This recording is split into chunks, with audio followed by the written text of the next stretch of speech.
Let's start our discussion. Swarnadeep, are you here? Yes, sir. Yes, sir. Okay, now I am answering your question first.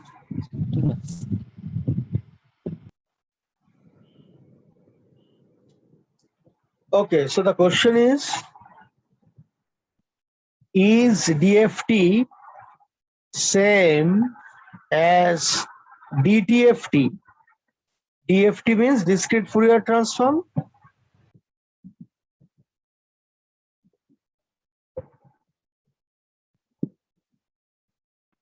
And DTFT means discrete time Fourier transform.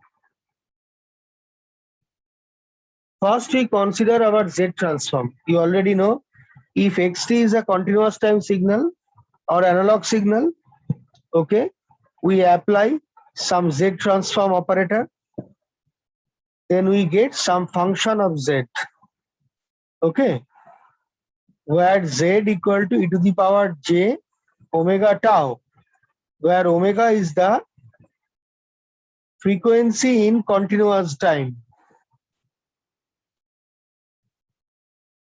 Okay, and tau is the sampling period or 1 by fs. Okay. Sir এখানে একটা question আছে। হ্যাঁ sir, আপনি তো লিখলেন z equal to E to the power j omega tau, কিন্তু মানে SGM sir তো এখানে ই টু দি পাওয়ার এস টাও লিখেছিলেন, মানে এখানে সিগমাটাকে 0 ধরা হলো কেন? উনি সিগমা কি আর বলছে এসজিএম স্যার কি বলেছেন? এসজিএম স্যার মানে z ইকুয়াল টু মানে প্রথমে ল্যাপ্লাস ট্রান্সফর্ম করেছেন, তারপর ওখান থেকে z ট্রান্সফর্মটা ডিরাইভ করেছেন, ওখানে z এর ভ্যালু ধরা হয়েছিল e to the power s tau. মানে আমি বলছি যে s ইকুয়াল টু তো সিগমা প্লাস j ওমেগা, মানে এখানে সিগমাটা 0 ধরা হলো কেন সেটাই আর কি বুঝলাম। ওকে, আই রাইট ইট হিয়ার। আচ্ছা, এসজিএম স্যার কি সেটা ক্লাসে বলেননি? হ্যাঁ স্যার, মানে এটা তো বলেননি, মানে উনি তো ই টু দি পাওয়ার এস টাও ধরেই আর কি এখন অবধি যা পড়েছেন ওই ই টু দি পাওয়ার এস টাও ধরেই পড়িয়েছেন, তাই আমি বলছি যে এখানে সিগমাটা 0 ধরা। অরিজিনালি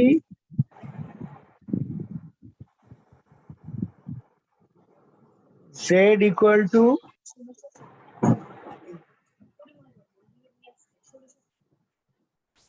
জাস্ট ধরো 1 মিনিট, এটা হোল্ড করো।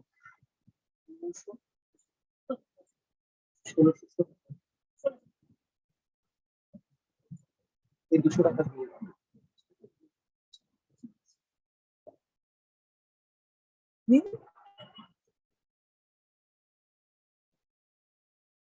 Bonnie.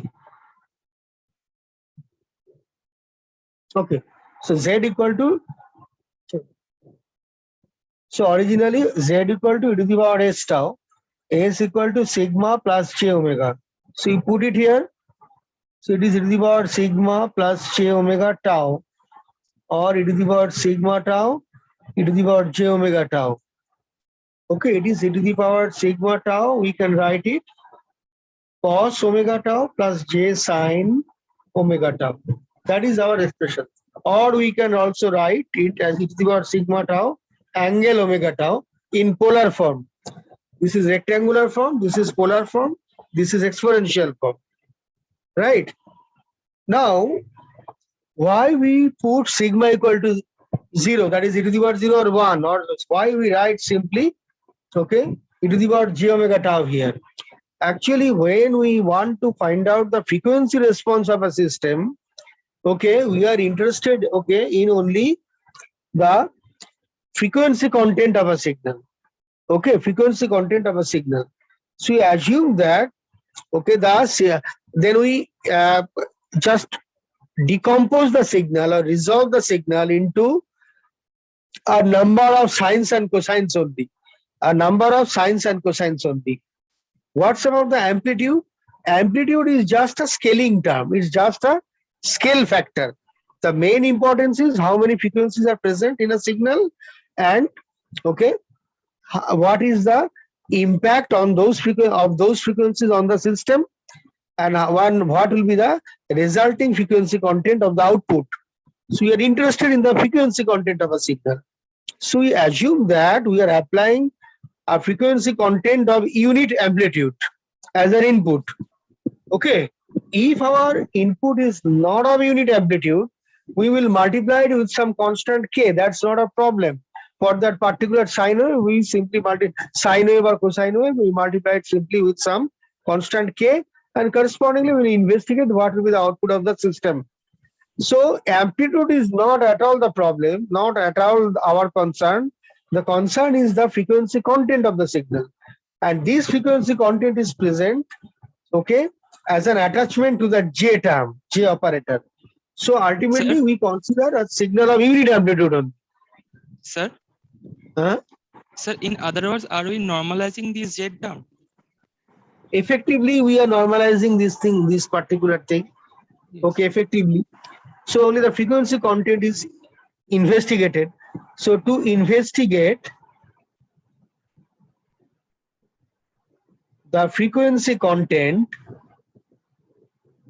of a signal, okay,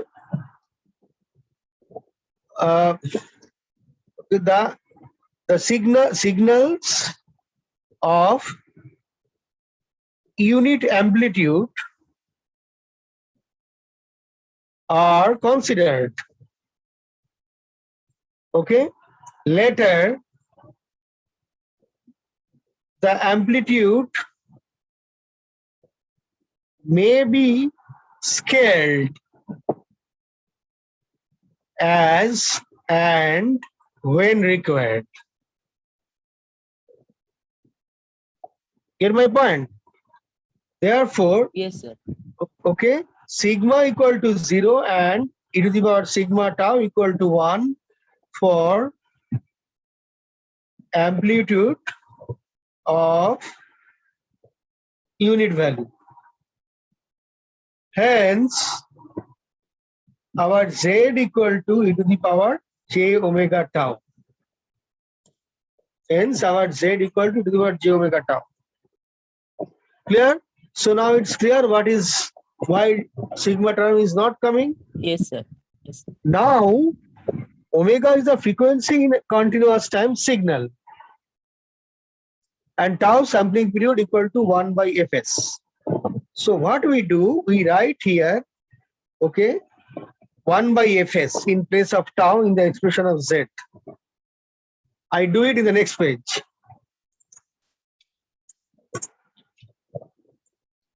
Actually, এই পার্টটা আমার এই ডিসকাশনটা আমার এটার মধ্যে পড়ে না, ঠিক আছে, রিলেটেড বলে আমি বলে দিচ্ছি, কোনো অসুবিধা নেই। আর ডিএসপি হচ্ছে সমুদ্র আর কি, just like a sea. Okay, now z equal to e to the power j omega tau or e to the power j omega 1 by fs, or e to the power j omega means 2 pi f into 1 by fs. F is the frequency in hertz of the continuous time signal. It is e to the power j 2 pi. Now f by fs, we write it fd, where fd equal to f by fs. F is the frequency in continuous time and fs sampling period. This fd is called digital frequency. Digital frequency. Clear? Digital frequency. Now, a frequency in continuous time divided by sampling frequency is equal to our digital frequency. Clear? So that thing we can write e to the power j omega d. Okay, now what is the unit of fd? First we know it is hertz, means it is cycles per second. And what is fs? It is the number of samples. Here number of cycles per second, and here number of, we know in one sampling cycle or sampling period, we collect one sample. For a switch, what is the sampling period? One on and one off of a switch makes one sampling period or switching period. Now in that entire switching period or switching cycle, the switch collects one sample from input. So the number of cycle per second for a switch means number of samples collected per second. Get my point? So number of samples, so effectively they are same for the switch or sampler. So number of samples per second. So what is the unit of FD? Here per second and per second cancelled out, you see. So it will be therefore number of cycles per sample. Number of cycles per sample. We know just the opposite thing, that if we have one, say, continuous time signal, this way, say this is our sampling period, that is our t equal to 1 by f, yeah, or t0 equal to 1 by f. Okay, that is this. Here I am writing f. So how many samples we are collecting here? Parts there. So it is there. So we are assuming that there are n samples collected per cycle. N samples collected per cycle for that sampling process.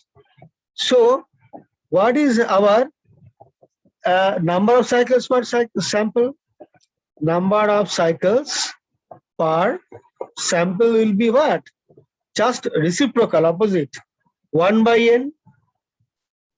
So it means one cycle is allotted to collect n samples. One cycle is required to collect n samples.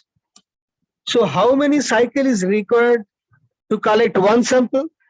It is 1nth of the entire cycle is required to collect one sample. So 1 by n is the number of thing. So we can write that FD is actually, it is like 1 by n. Now higher is the sampling frequency, Fs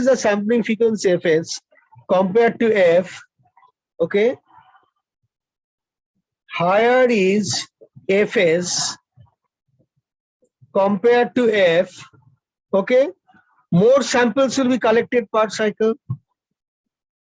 More samples will be collected. More samples, that is n, will be collected, okay, per cycle.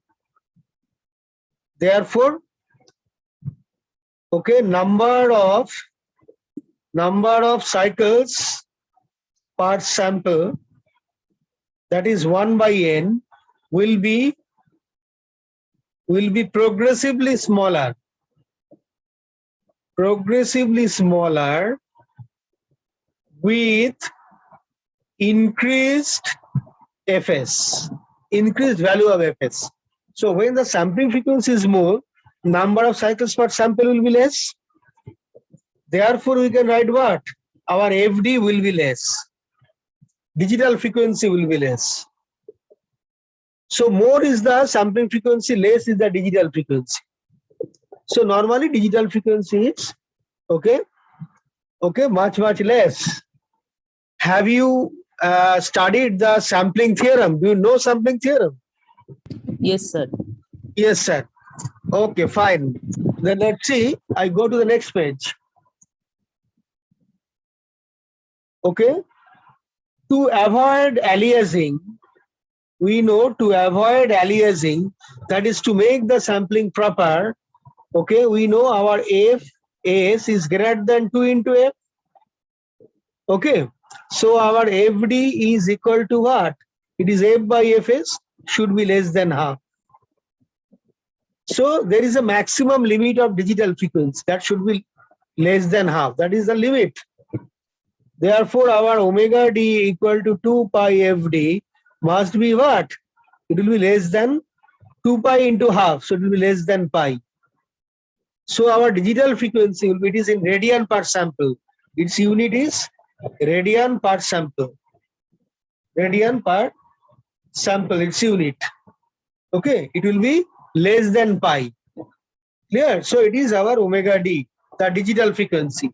And FD, it will be number of samples per, okay, number of cycles per sample will be what? It will be less than half. So the digital frequency has an upper limit. If the digital frequency exceeds half, it means the sampling is not proper and there will be aliasing, which is not at all desired. Get my point? So the digital frequency has an upper limit. Clear? Now, why it is a radian per sample? Consider that we have a, say, xt equal to sine omega t. Now you put t equal to k tau. So sine omega k tau, or sine 2 pi f into k into 1 by tau, or sine 2 pi k into, sorry, 1 by fs. So f by fs, or sine 2 pi, it is f by fs is fd into k, or sine omega dk. So omega t into k, okay, omega d into k, it's the unit of radian. So our omega d is what? It is, k is the sample actually. So radian per sample. K is the sample number, sample index. So omega d has the unit of radian per sample. Get my point? So there is a concept of digital frequency. Now, sometimes often we replace omega d is replaced by omega simply. Then we can write z equal to what? Our z equal to e to the power j omega. E to the power j omega. Now you can ask one question, why omega? Omega is the frequency in continuous domain. Okay. So if we write a one omega here, some confusion may come. Therefore, in some books, you will find out that they are writing for the book on digital frequency, they are writing omega as a digital frequency and then write capital omega as analog frequency. Capital omega as analog frequency and small omega as digital frequency. They write it that way. Many times you'll find out.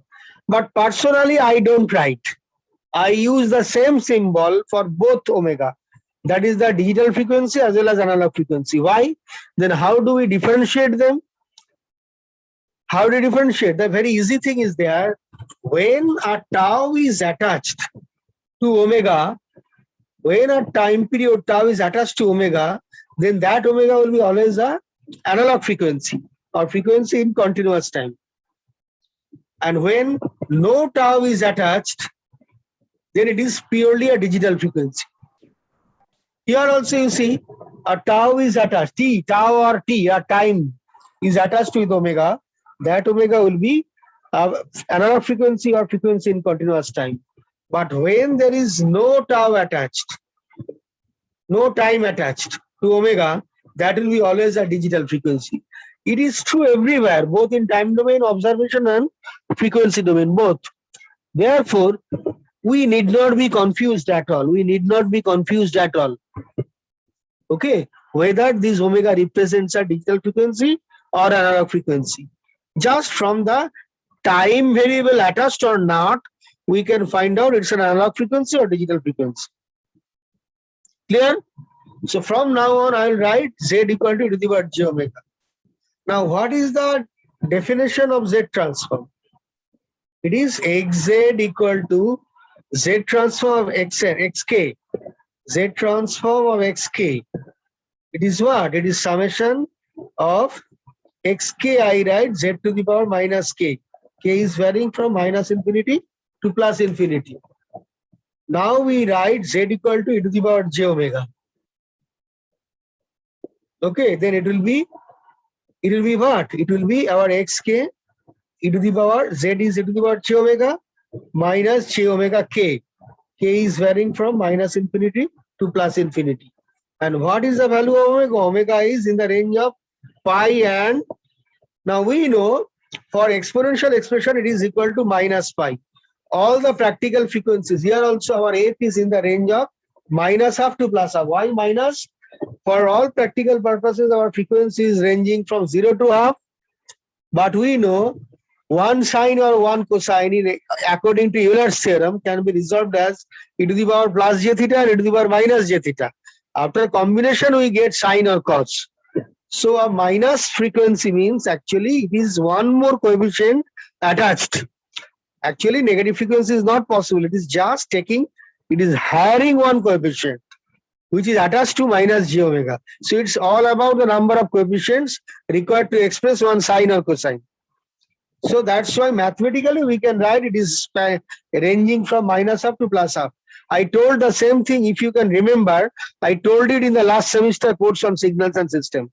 Same thing I am repeating here also. Get my point? So FD is actually, so mathematically we can write, mathematically, okay, our FD is in between minus half and plus half. So here also mathematically we can write our omega is in between minus pi and plus pi, although all the practical values of omega is ranging from 0 to pi. But one practical value of frequency is constructed from one coefficient attached to negative omega and one coefficient attached to positive omega. After combination, we get practical frequencies. Get my point? So this is the definition. So this is one from xk, it is a k to omega conversion. That is time domain sample to frequency domain conversion.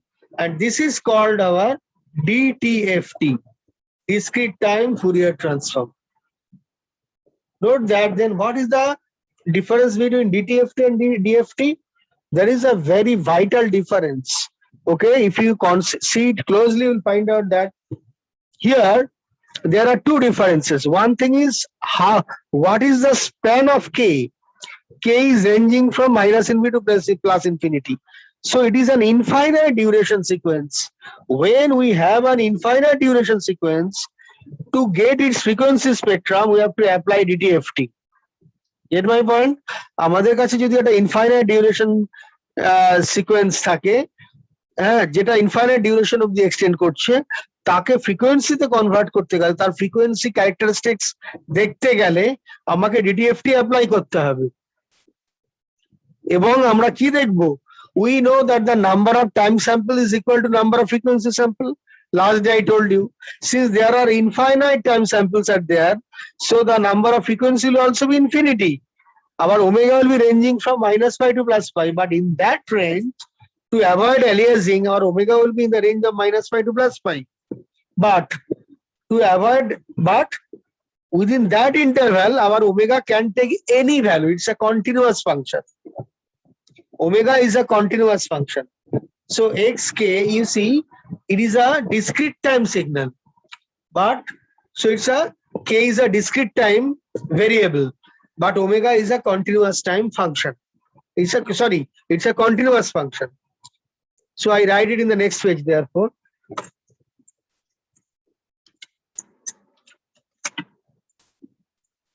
Just 1 minute.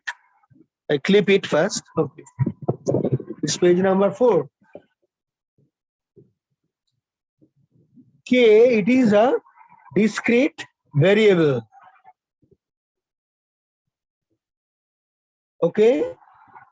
Associated with time samples. And omega, it is a continuous variable.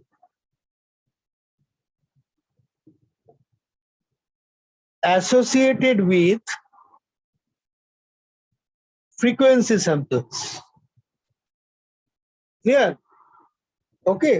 So our frequency is a continuous function, but samples are discrete. How this is possible? Because an infinite duration sequence means, okay, infinite number of samples. Therefore, the number of samples in the frequency will also be infinite. And that's why in the span of minus pi to plus pi, there will have an infinite number of frequency samples. So our frequency will be a continuous variable. Get my point? So, but in DFT, what happens? Our time samples are finite. Okay. So here we see, here time samples, okay. Samples are finite. although duration of occurrence of the samples are infinite. Okay, that is one point. And another point is frequency samples are infinite. Frequency samples are infinite. So these are the thing, okay, in DTFT. In DTFT. In DFT, what happens? Okay. In DFT, time samples are finite and are of finite duration. That is 0 to, that is k is varying from 0 to n minus 1 only. That is n samples are there. And frequency samples are finite. Okay. And of finite length. That is n is varying from 0 to n minus 1. Okay. So that is a great difference between DTFT and DFT. Practically, what does it matter? It matters most, because if we want to convert a time domain signal into frequency domain, we have to go for the mathematical operation of infinite duration. We have to multiply every xk with the exponential term and add them. How long we have to add? We have to add up for infinite duration. So to convert it into the frequency domain, what we'll do? I will tell you, let me give you an infinite time, then only I can give you the result of frequency spectrum. Give me an infinite time to compute it, then only I will give you the frequency spectrum. Okay, in the span of -pi to +pi. So before our birth it started, and after our death it continues. So that mathematical operation goes for long. It's a never-ending operation. Can we manipulate with an operation which is never-ending? It starts before our birth and still continues after our death? No. So DTFT cannot be implemented practically. DTFT cannot be implemented practically, but DFT can be implemented practically. DFT can be implemented practically because it works with finite number of samples, both in time domain and frequency domain. Get my point? Any doubt? Any other sir. question? Understood. Understood. I am restricting some temptation of saying something more. I cannot tell you right now regarding the difference between DTFT and DFT, because we will be deviated from that. But this thing can be understood mathematically also, that there is some difference really between DTFT and DFT. Practically we are getting some implementation mathematically also, but I am not telling it right now to save our time. So practically whenever we want to write a program, the program will be not at all on DTFT. It is for theoretical interest only. Program will be always on DFT. We use our microprocessor or the processor of a computer, which is a microprocessor, or we can use a microcontroller, or we can use one FPGA. Whatever be our environment, it will always handle. Okay, we may use a DSP processor also. Okay, so whatever be our processor type, ultimately we have to work with finite number of samples. Therefore, DFT will be our tool, not the DTFT. In all practical cases, DFT will be our tool, not the DTFT.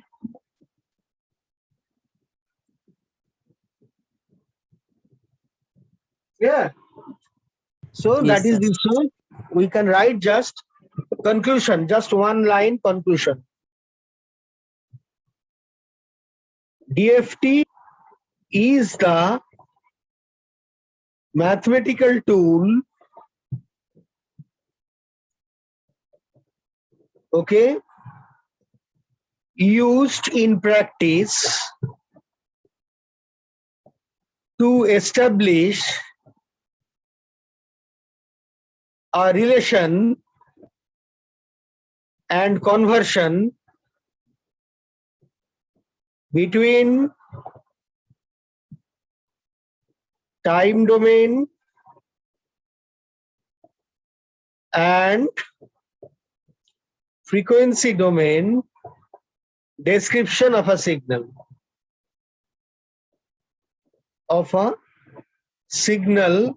or a system. So that is our conclusion. Clear? Okay. With this, I conclude and I start my usual discussion. But today I cannot proceed for too many because half an hour is already there. So now I start going back to our original discussion. Going back to original discussion.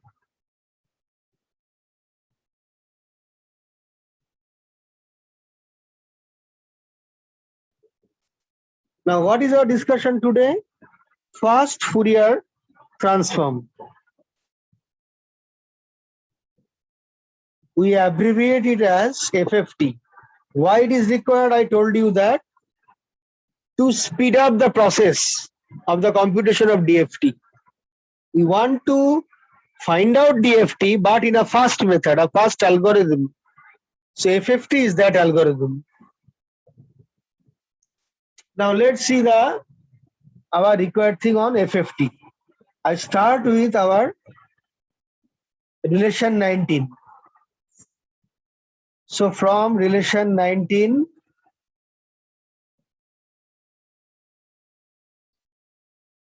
XN.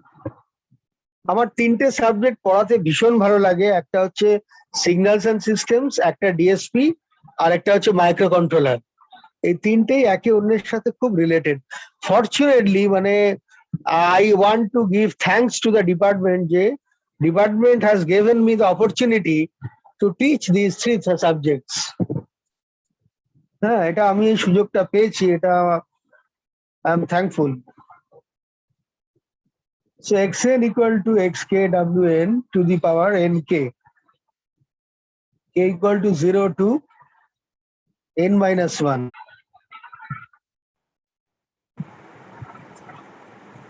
For it's a relation 19, where for n equal to 0, 1, 2 up to n minus 1. Only one assumption will be there. In the FFT, one important assumption will be there. That is assuming n to be a power of 2. If n is not a power of 2, we cannot implement it. Power of 2. So I write it. This is very important assumption. Our entire algorithm of FFT lies on that particular assumption. So we have to work with a number of samples equal to, okay, say 2 samples, 8 samples, 32 samples, 1024 samples, all to be power of 2. Then only we can implement DFT using FFT algorithm. So now assuming n to be a power of 2, n point data sequence xk, okay, may be split into 2n by 2 point data sequences as follows. What is that? Xn equal to, now we are just segregating it, xk wn to the power nk, where k is varying from 0 to n by 2 minus 1. So how many samples will be there? Including 0, number of samples will be n by 2. And the remaining n by 2 sample, where it will go?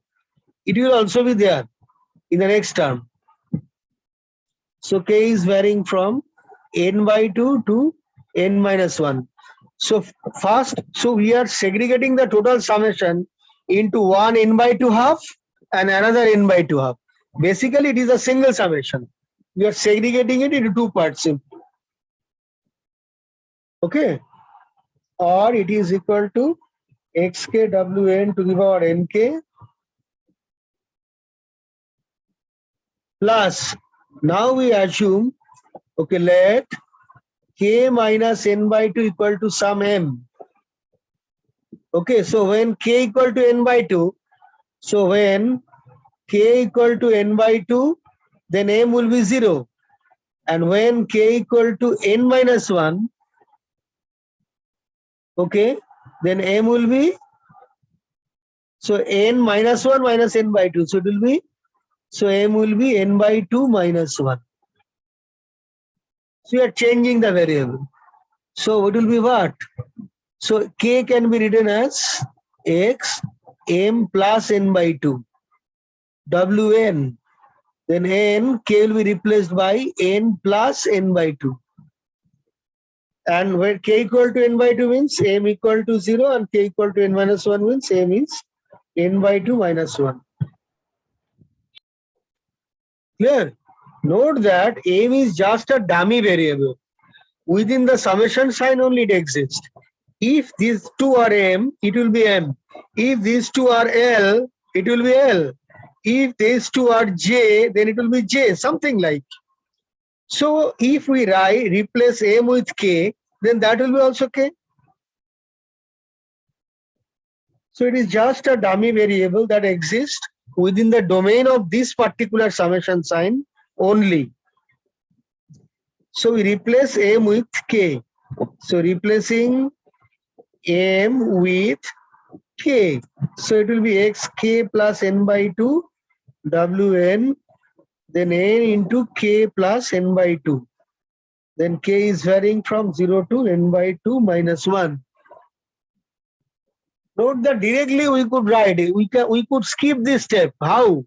When k equal to n by 2, when it starts with k equal to n by 2, then here what happens?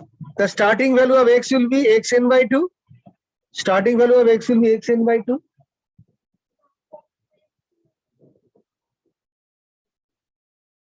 Then starting value of x will be xn by 2. So how the starting value of x will be n by 2? When k is 0. So here k starts with n by 2, so k should start with 0. Then only the starting value of the sample will be xn by 2. Here also same thing. Starting value of k is n by 2. So starting value of it will be k, whole thing will be n by 2 when k equal to 0. So we could skip this step. Directly we could write. But if you have problem, then follow that method. If you don't problem, you can directly write this thing, no problem. It's up to you how you will approach. Okay. Then what we can do?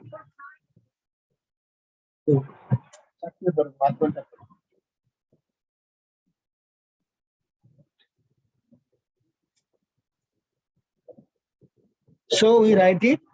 What?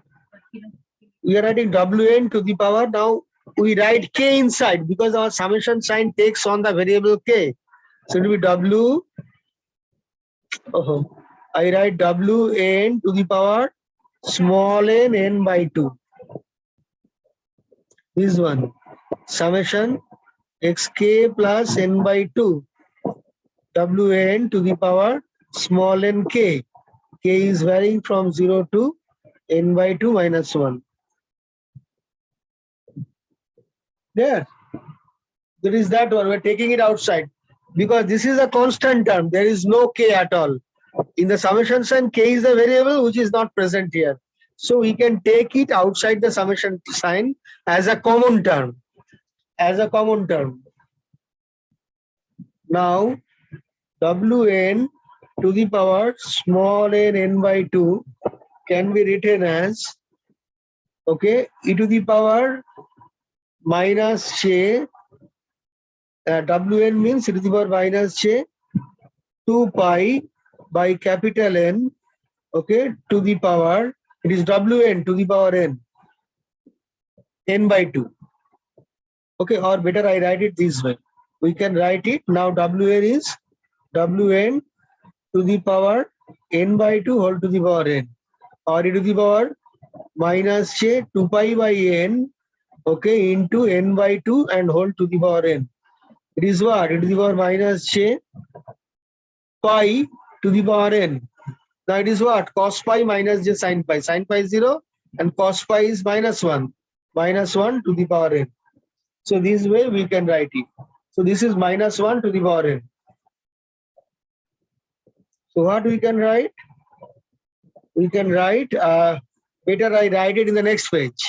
This part will be same, only thing is it will be replaced by minus 1 to the power n. Yeah. So next page, page number 6.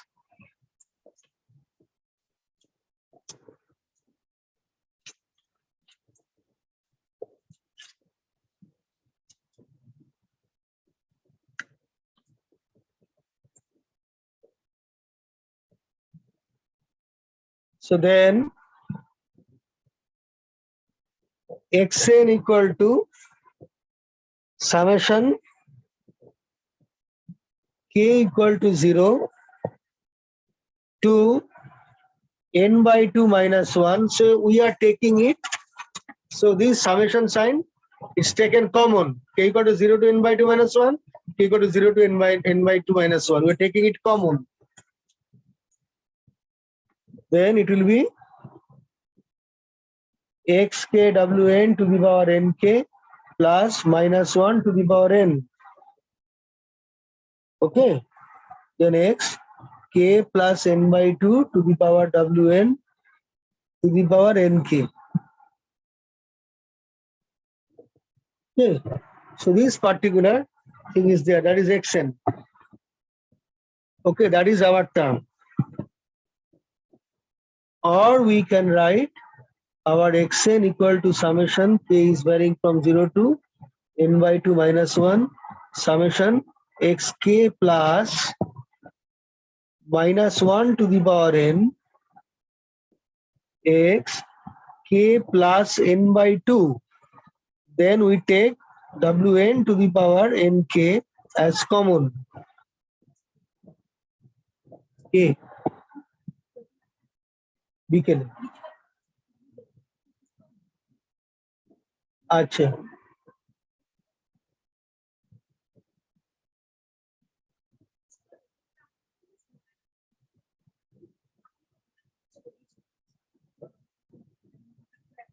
ওটা আমি এখন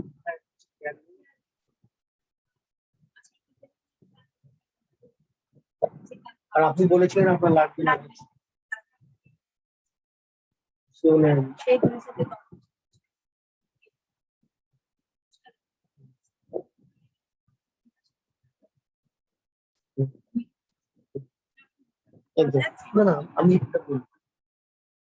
Okay, so that is this is our relation 24. Okay, this is our relation 24. Now, today I cannot start it. Today I want to stop because if I start, I cannot finish it today. Okay, so Saturday I shall take class from this particular thing. Sir? Sir? No, Balu. Sir, I have a question, sir. You said that we do this fast Fourier transform for n to n as a power of 2. If there are odd samples or if there are prime number samples, then what do we do? If there are odd samples, actually there are two things. First is, there are several things. First thing is that we cannot apply FFT. We have to follow some other method. That is solution number 1. Another option is, sometimes we do it that way. We add required number of zeros. This is called zero padding. We are adding required number of zeros at the end of the sequence to make the total number of samples including zeros as a power of 2. I mean, to its Then we nearest can power apply of it. 2. Nearest power of Then it 2. will be a power of 2. Okay. Then we can apply FFT. Clear? Yes, sir. Okay. Sometimes, say in our previous problem, just I can give you one example as a reply to your answer. Say our last day's problem, that derive the DFT of the sample data such xn equal to this. How many samples are here? There are 6 samples. If you are asked to find out 8-point FFT, what will do? 8-point FFT, you add 2 number of zeros. There is 1, 1, 2, 2, 3, 3, 0, 0. It will be number of sample will be 8. So why do we add zeros? Then, I mean, not to lose any information, right information. It can be proved that if we add required number of zeros at the end, then we will not lose any information, or the information will not be distorted at all. Oh, But okay, sir. we can apply the method of FFT. Okay.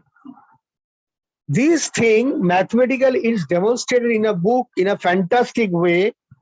Okay. With the MATLAB code and program everything. I can tell you that you can consult if you want. There are many books on DSP. Probably I did not tell you. So first I write the books. Which book should you consult? One is Digital Signal Processing by Prokis and Manolakis. That is the best book. Prokis and Manolakis. Another very good book is DSP by Digital Signal Processing by T.K. Rawat. It contains a lot of problems also. That is also a very good book. At least you will get large number of problems there. There are DSP by J.R. Johnson. That's again a very good book. Okay. Another book I prefer, okay, these 3 books very much. Okay, especially these 2 books, first 2 books. Okay, that is the traditionally Prokis and Manolakis is the best, but nowadays you can take T.K. Rawat also because theoretically it is good and it covers a lot of different type of problems. Okay, there are many other books. Okay, because nowadays, especially from South India, probably every person is writing a book on DSP. Every teacher. Lot of book. I am not telling all these names. Okay. But these books are quite good. But one more thing, I will add one more book. It is the Digital Signal Processing with MATLAB. Those who know MATLAB or those who are willing to learn MATLAB.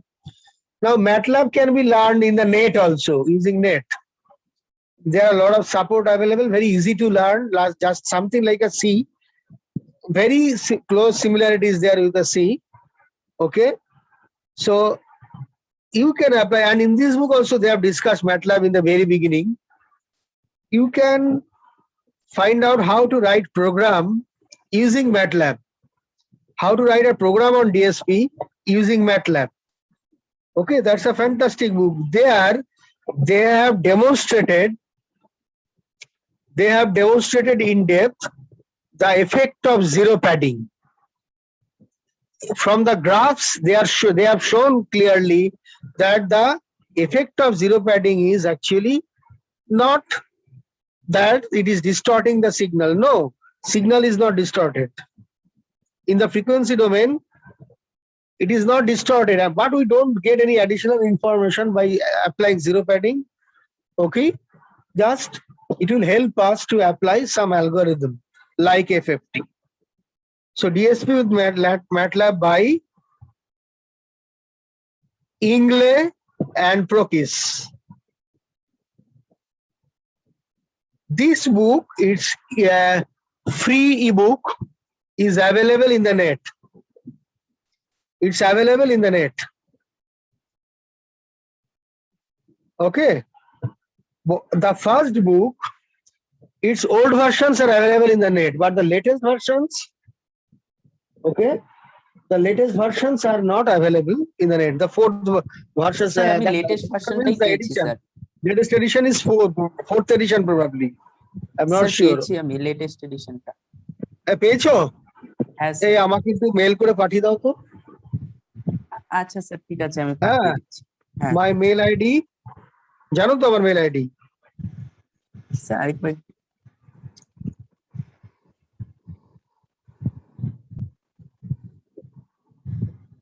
এখানে পাঠিয়ে দিও।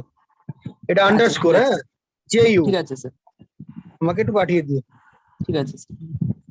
ওকে, ঠিক আছে, এই অবধি আছে, next day. Thank you.